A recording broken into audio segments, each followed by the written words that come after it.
Public.com presents The Rundown, your daily market update in 5 minutes. My name is Zaid Admani, and today is Wednesday, May 1st. In today's episode, we recap the stock market's performance in April and what to look forward to in May. Also, Amazon and AMD earnings dropped last night, and the market's reactions were wildly different. And stick around to the end of the show to find out why arcade games at Dave & Buster's are about to get a lot more competitive. All right, let's go.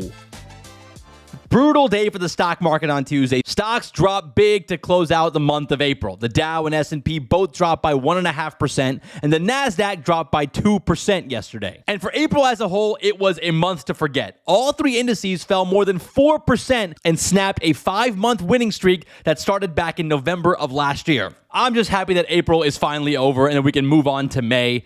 Even though the weather's about to get extremely hot and humid here in Houston, we have something to look forward to in May. Because a quick fun fact about May, 9 of the last 10 have been positive for the stock market. So we could definitely use that right now. And May is about to start off with a banger because we have the Fed meeting wrapping up today with a Jerome Powell press conference at 2:30 p.m. Eastern. Wall Street is not expecting any surprises or rate changes.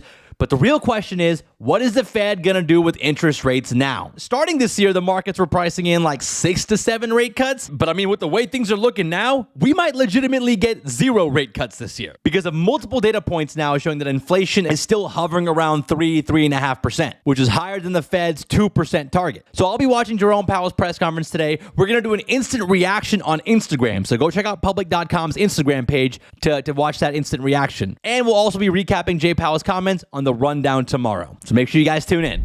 All right, let's run through some headlines. Let's start with Amazon's earnings. Amazon investors were pretty happy after Amazon delivered solid Q1 earnings last night. Amazon's revenue was up 13% to $143 billion, and their profits tripled to $10.4 billion. Both those numbers came in higher than Wall Street estimates. And check this out. Amazon's operating income grew 200%, which is much faster than revenue, which is a sign that Amazon's cost-cutting efforts over the last year are starting to pay off. A few more interesting tidbits from this report. Amazon's cloud service AWS's revenue was up 17% to $25 billion, and Amazon's advertising business increased by 24% to $11.8 billion.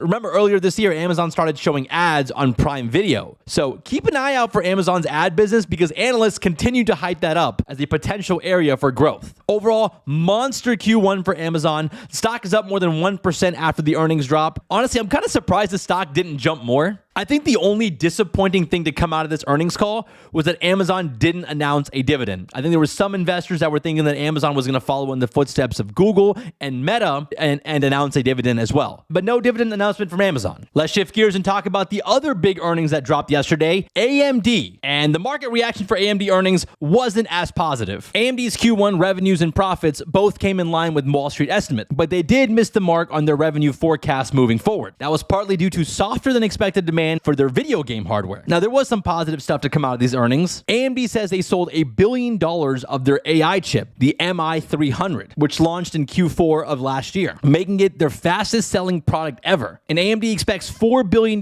in sales for its AI chips, which competes directly with NVIDIA. But I think investors were expecting more than $4 billion in sales. So investors kind of disappointed in AMD. And that was enough to send the stock down 7%. Another AI chip company sliding today is Supermicro, ticker symbol SMCI. They reported earnings and they slightly missed revenue expectations. Supermicro reported a 200% growth in revenue, but that still wasn't enough. Wall Street wanted to see more. But Supermicro did lift their sales guidance moving forward. But look, shares of Supermicro have been up 200% this year. So seeing a pullback today of like 9 to 10% may have just been inevitable. I think the expectations were sky high going into these earnings. Let's talk about some stocks making moves today. Shares of Pfizer are up more than 1% this morning after the pharma giant reported Q1 earnings and raised their profit outlook for the year. Pfizer's expecting to make more profit due to their cost-cutting plans, which the company says will lead to about $4 billion in savings by the end of this year. Pfizer also expects to make $8 billion in 2024 from its COVID-19 products. That's actually more than what analysts were expecting. Other products at Pfizer are also showing upside, with its pneumonia vaccine revenue beating estimates for the quarter, coming in at $1.7 billion. investors. It's been a brutal time for Pfizer investors. Pfizer stock is down more than 13% for the year, down more than 34% over the last 12 months. In fact, the stock is trading at near 10-year lows. Speaking of stocks that are low, Starbucks stock is getting crushed this morning. The stock is down more than 12% after the company reported earnings, missing on both revenues and profits. Starbucks cut its full year 2024 outlook. The miss in earnings was due to a 4% decline in same-store sales, which was a surprise to investors. Same-store sales measures the growth in Starbucks locations that have been open for more than a year. And those sales are going down. On top of the decline in same-store sales, store traffic was down 6%. Starbucks management points to U.S. consumers being more wary of economic pressures, and that might be a reason why they're cutting back on $6 coffees. Starbucks also points to increased competition in China, with competitors in China lowering their prices to compete with Starbucks. So tough quarter for Starbucks, tough year for Starbucks. Let's wrap the show with a fun fact. Today's fun fact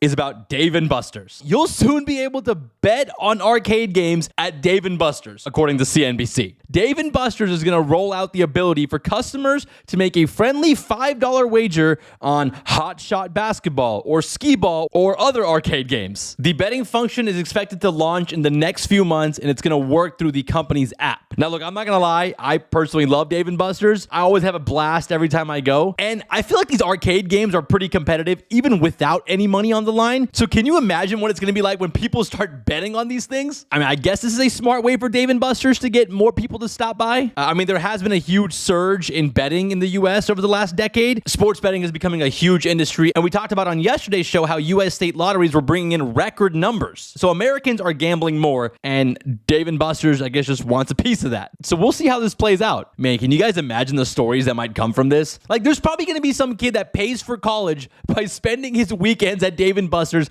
dominating the Hot Shot Basketball.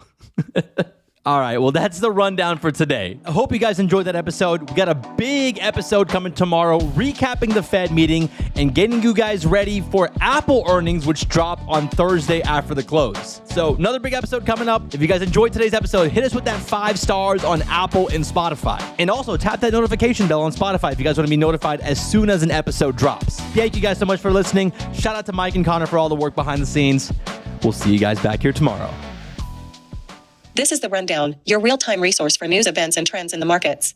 All views presented in this show reflect the opinions of the guests. You should not take any mention of a publicly traded security as recommendation to buy, sell, or hold that security. Rundown guests are not financial advisors and are not affiliated with Public Holdings or its subsidiaries. You should make your own financial and investment decisions or consult respective professionals. Learn more at public.com disclosures.